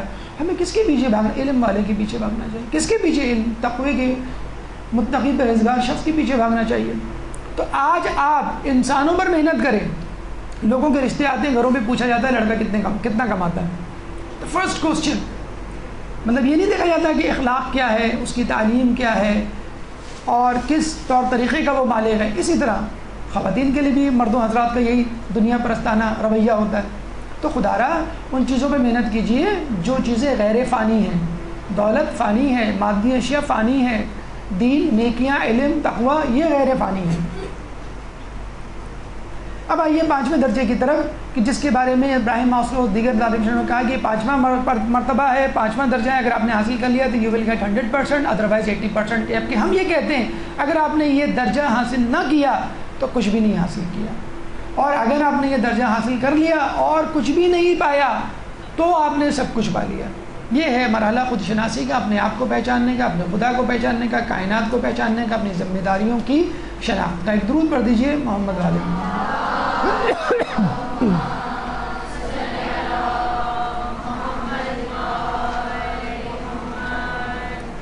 دیکھیں آپ نے سنا ہوگا مارکیٹ ویلیو۔ کوئی صاحب گاڑی خریدتے ہیں تو پوچھتے ہیں بھائی میں کون سی گاڑی خریدوں، تو آپ کہتے ہیں بھائی آپ یہ گاڑی خریدیں، اس کی مارکیٹ ویلیو بہت اچھی ہے، یعنی مارکیٹ میں اس کے اچھے دام مل جائیں گے۔ تو آج کل انسانوں کی بھی مارکیٹ ویلیو ہے، کون کتنا اچھا بول پاتا ہے، کون کتنا خوبصورت ہے، کون کتنے تعلقات رکھتا ہے، کون کتنی دولت رکھتا ہے، کون اختیار رکھتا ہے، کون تعلقات رکھتا ہے. یہ ہے مارکیٹ ویلیو. یہ ہے گراؤنڈ ریالٹیز. آپ کہتے ہیں نا کہ سر آپ پتنی کس زمانے کی باتیں کر رہے ہیں، مدرسے سے باہر نکل کے دیکھ رہے ہیں. دیکھیں آپ کو پتہ چلے گا دنیا میں ہو کیا رہا ہے. آٹے چینی کا بھاؤ پتہ چل جائے گا، تیل اور تیل کی دھار پتہ چل جائے گی. آپ کو معلوم نہیں ہے کہ لوگ جو ہیں بس پیسے کے سوا لوگ جو ہیں وہ عہدہ اور منصب کے علاوہ کچھ نہیں پوچھتے. جی بالکل آپ حقیقت بیان کر رہی ہیں. آپ جسے کہتے ہیں کہ وہی بتا رہی ہیں جو گراؤنڈ ریالٹیز ہیں. لیکن ایک گراؤنڈ ریالٹی ہوتی ہے اور ایک اسکائی ریالٹی ہوتی ہے. گراؤنڈ ریالٹی حقیقت ہوتی ہے اور اسکائی ریالٹی حق ہوتی ہے. ہمیں حقیقت پسند نہیں ہونا ہے، ہمیں حق پسند ہونا ہے. حقیقت پسند تو یہ ہے بھائی ٹی وی پہ میوزک آ رہی ہے، حقیقت ہے یہ، اس کو تسلیم کر لیجئے، اس کو سن لیجئے، اس پہ ڈانس کر لیجئے، اس کو ازبر کر لیجئے، اب اس کو اپنی دل کی دھڑکن بنا. نہیں، حق یہ ہے کہ یہ ناجائز ہے، حرام ہے، مجھے اس سے منہ موڑنا ہے، مجھے کان بند کر لینے. تو حق کی طرف جائیے. گراؤنڈ ریالٹیز کچھ بھی کہیں، اس گراؤنڈ کو کنٹرول کرنے والا آسمانی بادشاہت کا مالک ہے. تو مارکیٹ ویلیو نہیں، ملکوتی ویلیو. ملکوتی ویلیو وہ ہوتی ہے جو فرشتوں کے نزدیک ہوتی ہے، جو اللہ کے نزدیک ہوتی ہے. آپ نے سنا ہوگا علماء عرفا سے کہ جو انسان جس مرتبے پر ہوتا ہے اس کو فرشتے اسی صورت میں آسمان میں دیکھتے ہیں. اگر کوئی بدکار، کینہ پرور، حاسد، چور، زانی، شرابی ہوگا تو وہ انسان کی صورت میں نظر نہیں آئے گا، وہ بندر، سور، سانپ، نیولے کی صورت میں نظر آئے گا. اور اگر کوئی شخص دیندار، متقی، پرہیزگار ہے تو وہ نورانی چہروں میں کی صورت میں نظر آئے گا. تو اپنے دنیا کے چہروں پر نہ جائیے، اپنے ظاہری خد و خال پہ نہ جائیے، اپنی باطنی چہرے، باطنی قلب اور اصل حقیقت پہ جائیے جو کہ حق ہے. اللہ کے نزدیک آپ کی کیا ویلیو ہو سکتا ہے؟ 10 لوگ آپ کے حجاب پر مذاق اڑائیں آپ کا اور کہنے کو آپ ذلیل ہو جائیں فار دا ٹائم بینگ لوگوں کے سامنے.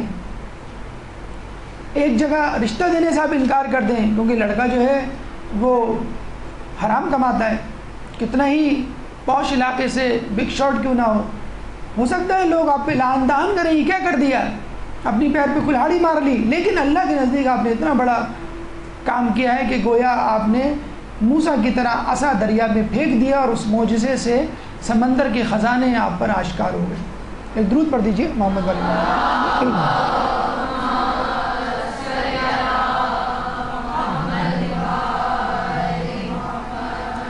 تو کامیابی کیا ہے؟ نہ دودھ کی بوتل، نہ ٹوائز، نہ فرینڈز، نہ شادی، نہ دولت. اصل کامیابی کیا ہے؟ قد افلح من زکا، کہ کامیاب ہوا وہ شخص جس نے اپنا تزکیہ نفس کر لیا. سورہ شمس آیت نمبر 9. قد افلح من تزکا، کامیاب ہوا وہ شخص جس نے تزکیہ نفس کر لیا. سورہ اعلیٰ آیت نمبر 14. اچھا اتفاق کی بات ہے یہ دونوں صورتیں عید کی نماز میں بالترتیب پہلی اور دوسری رکعت میں پڑھی جاتی ہیں. مستحب پڑھنا عید الفطر اور عید الاضحیٰ دونوں. شاید اللہ تعالیٰ کو بتانا مقصود یہ ہے کہ ان نمازوں میں جو کہ اضافی نمازیں ہیں اس دن کی، اس میں جو اہم پیغام ہے اس کو نہ بھولو. اور میں نے جن و انس کو صرف اپنی عبادت کے لیے پیدا کیا.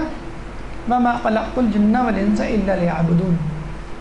اب جان جائیے کہ اللہ نے آپ کو ڈگریوں کے لیے، دوستوں کے لیے، دولت کے لیے، اختیار کے لیے، عزت کے لیے نہیں پیدا کیا ہے. اللہ نے اپنی عبادت کے لیے پیدا کیا ہے. اگر اس عبادت کے کرنے میں کسی کی عزت کرنی پڑ جائے تو عزت کرو، کسی کے پیروں پہ پڑنا پڑ جائے پیروں پہ پڑ جاؤ، کسی کو قتل کرنا پڑ جائے تو قتل کرو جہاد کے میدان میں. تو ہماری ساری دوستی اور ساری دشمنی اللہ کے لیے ہے. ان صلاتی و نسکی و محیای و مماتی للہ رب العالمین، کہ کہو بے شک میری نماز، میری قربانی، میرا جینا، میرا مرنا سب اللہ کے لیے ہے. ایک بیوی اپنے شوہر سے محبت کرے تو یہ سوچ کے کرے اللہ نے حکم دیا.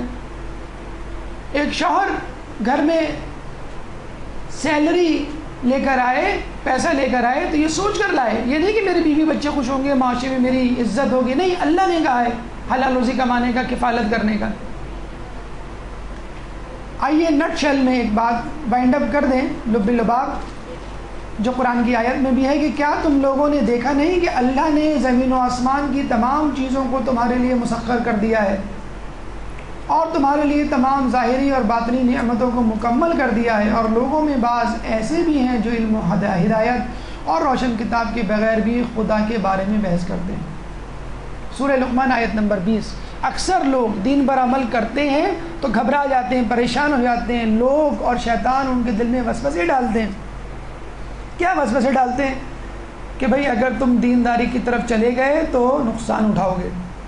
آپ نقصان کی بات کر رہے ہیں، آپ چند ٹکوں کی روزگار کی بات کر رہے ہیں، آپ 2 کوڑی کی عزت کی بات کر رہے ہیں۔ یہاں تو اللہ تعالیٰ یہ کہہ رہا ہے الم تروا ان اللہ سخر لکم ما فی السماوات و ما فی الارض، کیا تم دیکھتے نہیں کہ زمین و آسمان میں جو کچھ ہے اللہ تعالیٰ نے تمہارے لیے مسخر کر دیا ہے۔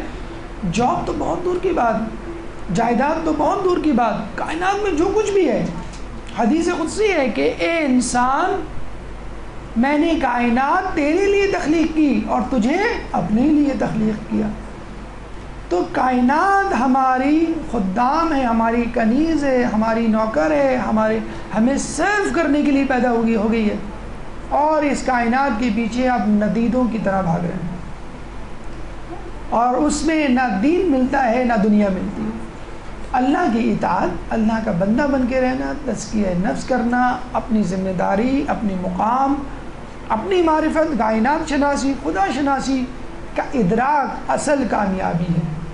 کامیابی وہ کامیابی نہیں ہے جو لوگوں نے آپ کے سامنے، میڈیا نے آپ کے سامنے، آپ کے دوست احباب نے آپ کے سامنے رکھ دی ہے، نہیں، کامیابی اللہ تعالیٰ کی اطاعت ہے۔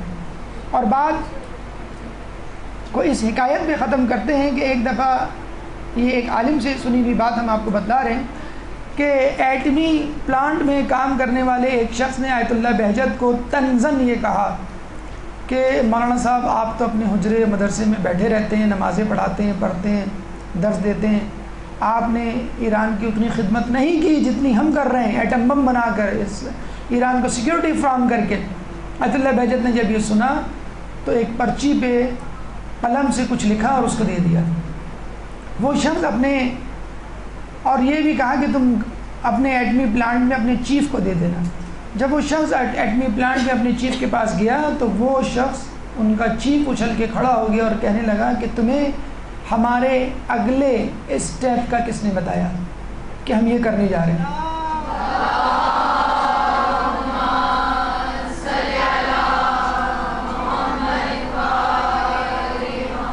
کیا آپ سمجھتے ہیں کہ ایران کی جو اس وقت عالمی برادری میں ہیبت ہے، کیا اس کے ایٹمی بجلی گھر کی وجہ سے؟ کیا ایرانیوں کی تاریخ کی وجہ سے ہے؟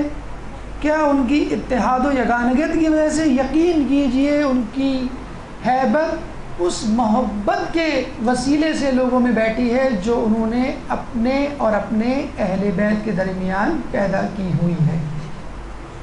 تو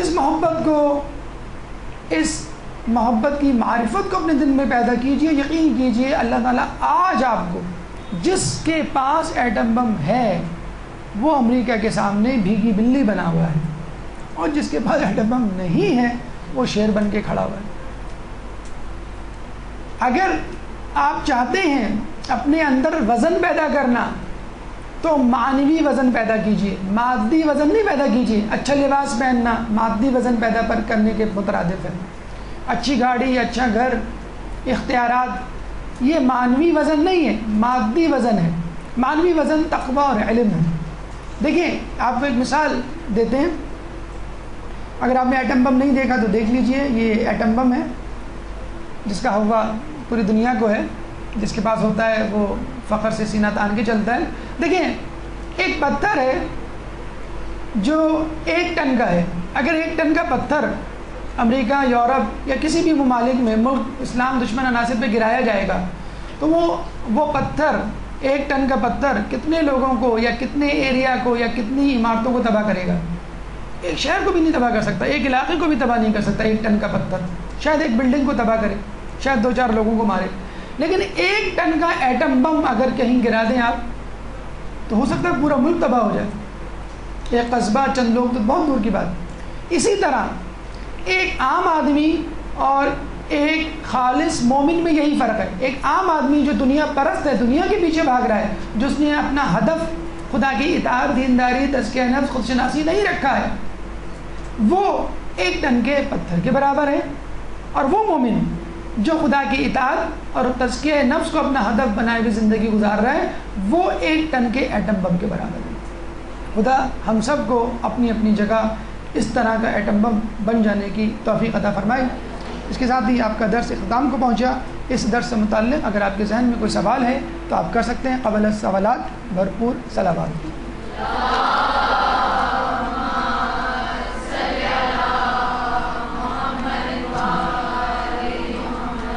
اور ایک سوال بیچ میں آیا تھا، جیسے ہم نے حدیث بیان کی تھی کہ اگر ایک شخص کسی کو غمگین کر دے تو وہ اگر پوری دنیا بھی دے گا تو وہ اس کا کفارہ نہیں ہو سکتی۔ تو ظاہر سی بات ہے اگر وہ شخص معاف کر دے، آف کورس حتیٰ کہ اللہ معاف کر دے اور وہ شخص نہ معاف کرے تو آپ کی معافی نہیں ہے۔ اگر وہ شخص معاف کر دے تو یقیناً کفارہ اسی وقت ادا ہو جائے گا۔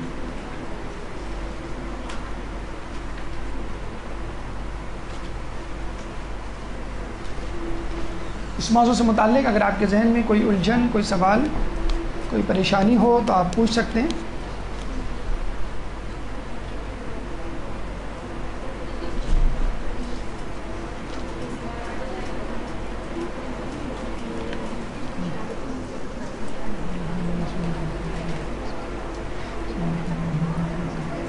دیکھیں سوال ہے، بہت خوبصورت سوال ہے۔ انسان کو کمال تک پہنچانے میں کیا غربت و افلاس رکاوٹ نہیں؟ جی تو یہی چاہ رہا ہے کہ اس پہ باقاعدہ ایک درس کسی دن دیا جائے۔ مختصراً یہ عرض کر لیں کہ دیکھیں غربت ایک الگ چیز ہے، فقر ایک الگ چیز ہے۔ فقر کے حوالے سے میزان الحکمت میں باقاعدہ ایک چیپٹر ہے، ری شہری نے حدیث کلیکٹ کی ہیں، اور باقی مولا کی حدیث اور دیگر روایات کو پڑھ کے یہی محسوس ہوتا ہے کہ واقعی بڑی خطرناک چیز ہے۔ اگر فقر انسان کی شکل میں ہوتا تو میں اسے قتل کر دیتا۔ فقر کی حالت میں انسان کفر کے نزدیک ہوتا ہے۔ اس قسم کی بہت ساری حدیث اور روایات ہیں۔ فقر اور غربت میں ایک فرق ہے۔ فقر یعنی انسان محتاج ہو جائے، اور غربت انسان غریب ہو۔ یعنی اگر ایک سائیکل والا ہے وہ اسکوٹر والے کو دیکھ کے اپنے آپ کو غریب سمجھے گا، اگر اس نے اسکوٹر مانگ لی تو وہ فقیر ہو گیا۔ یعنی جو محتاج ہوتا ہے وہ فقیر ہوتا ہے۔ اس حساب سے ہمارے حکمران سب سے زیادہ محتاج ہیں، کیونکہ سب سے زیادہ قرضے انہیں کے ہیں، سب سے زیادہ پیسہ بھی ان کو چاہیے۔ اس حساب سے امریکہ سب سے زیادہ فقر میں مبتلا ہے، $47 ٹریلین کے قرضے جس کے پاس ہیں۔ لیکن آپ کو یہ یاد رکھنا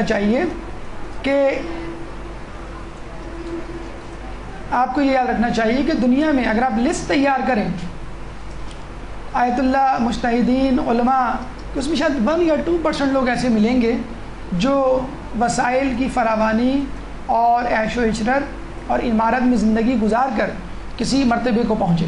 انبیاء کی یہ لسٹ لے لیں، 1,24,000 میں کتنے انبیاء ہیں جو آپ کو صاحب ثروت ملیں گے؟ شاید سلیمان علیہ السلام یا یوسف علیہ السلام، ان کا بھی آدھا دور تو سمجھ لیں پریشانی میں گزر گیا، یا داؤد علیہ السلام۔ خود رسول اللہ کو کہا گیا کہ اے رسول تمہیں عمارت کے ساتھ نبوت چاہیے یا غربت کے ساتھ؟ رسول نے کہا مجھے غربت کے ساتھ چاہیے۔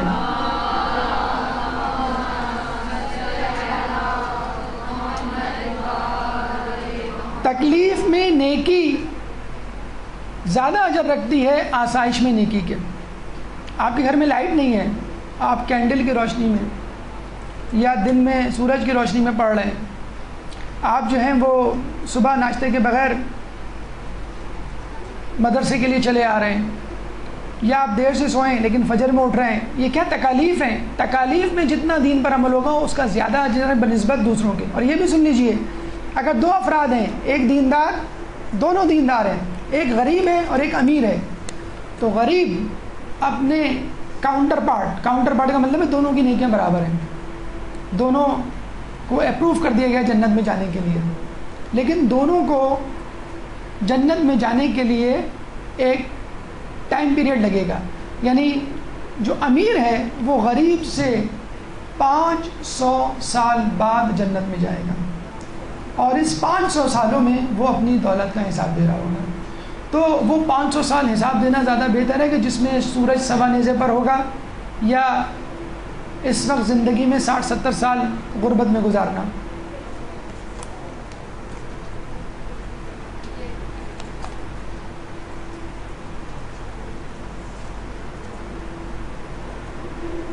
دیکھیں اس میں لکھا ہوا ہے یونیورسٹیز کی اسٹڈیز جو کہ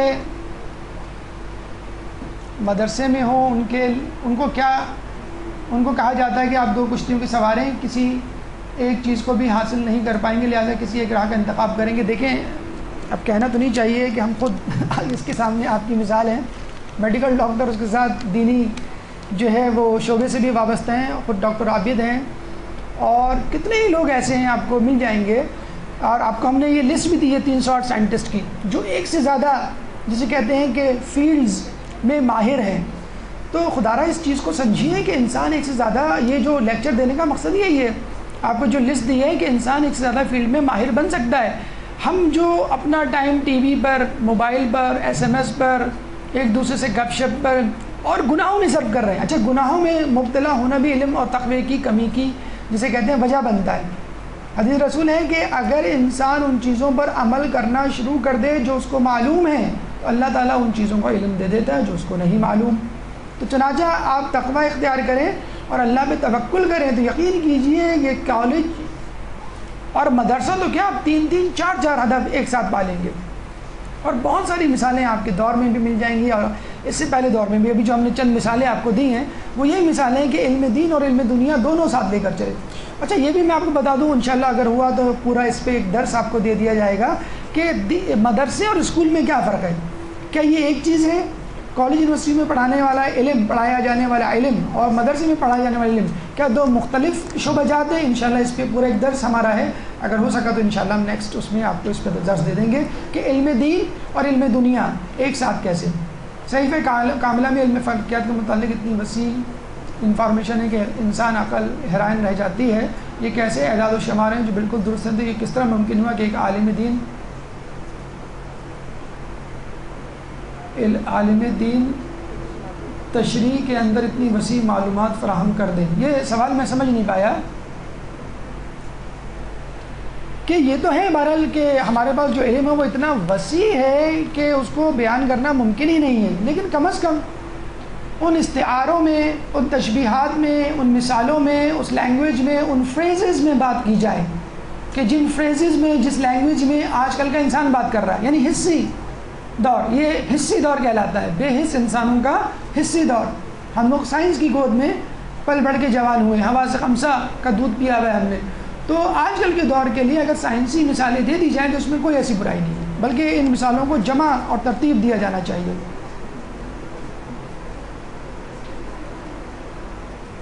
اگر ہسبینڈ اپنی کسی وائف کی کسی بات پر ناراض ہو جاتا ہے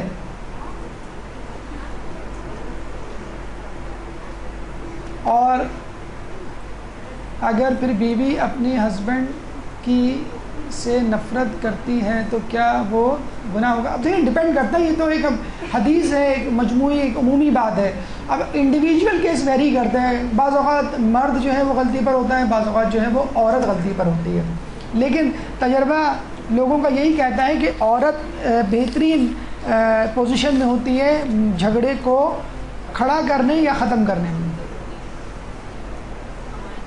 دیکھیں ہاں یہ بڑا اچھا سوال ہے اور میں چاہتا ہوں اس پہ آپ لوگ سوچیں اور اس پہ لیکچر ہوں، اس پہ ڈسکشن ہو اور تفصیل سے انشاءاللہ ہم آپ سے اور مزید بات کریں گے. سوال یہ ہے کہ دنیا میں کامیابی نہ حاصل ہونے پر یا اپنا کوئی مقام نہ حاصل ہونے پر جو ڈپریشن ہوتا ہے اس سے کیسے بچا جائے.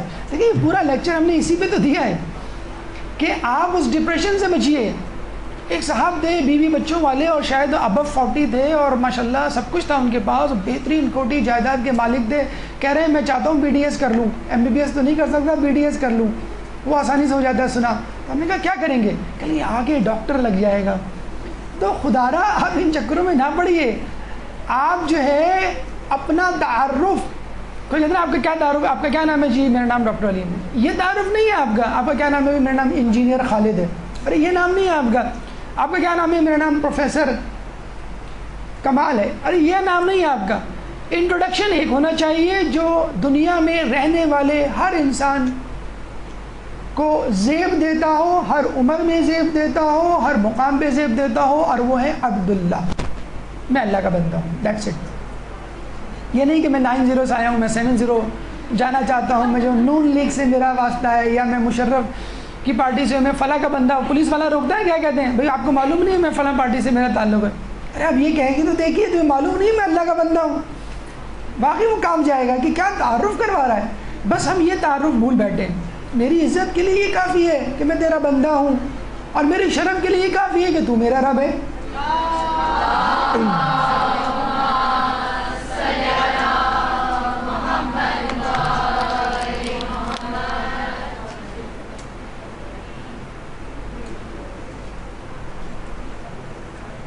اچھا یہ فقہ کے متعلق سوال ہے، آپ فقہ کے ان سے پوچھ لے گا. اگر شوہر کو بیوی کا پردہ کرنا صحیح نہیں لگتا تو وہ کیسے؟